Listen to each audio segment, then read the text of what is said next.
Hi guys, good morning! Good morning world! Good morning mga ka-reels! Good morning mga ka-Facebook! Magluto tayo ng marag. Okay? Samahan nyo ako guys na magluto tayo ng marag. At ito, lagyan natin siya ng konting meat seasoning, konting curcum, konting cumin powder, at konting curry powder. At lagyan na rin natin ng asin. Haluin muna natin guys. Then takpan natin saglit at hintayin at saka na lagyan ng tomato paste. Hinaan natin ang apoy guys. Tingnan na natin guys. Okay, lagyan na natin ng tomato paste. Pag magluto kayo ng mara guys, kailangan ang tomato paste ilagayan siya before ninyo lagyan ng tubig para ma-absorb sa laman ng meat ang lasa ng tomato paste. Haluin natin at saka takpan natin ulit at hintayin kung kailan siya natin lagyan ng tubig. Mga 5 minutes guys. Ngayon guys, tingnan na natin.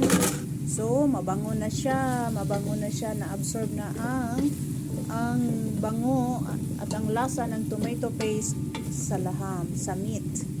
So lagyan na natin siya ng giniling na kamatis. Di-blend ko na kamatis. Unang isabaw. At saka ilagay na rin natin ang in-slice natin na potato at saka carrots. Dagdagan natin kunti ng mainit na tubig. At saka siya takpan guys. At maya-maya balikan natin siya. Ngayon guys, titingnan natin ulit kung okay na bang kunin ang mga patatas.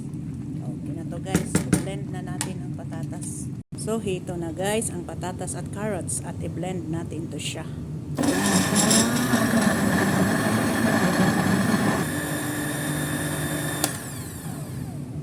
At ilagay na natin siya guys para mas sticky ang sabaw at makakain ang mga bata ng gulay.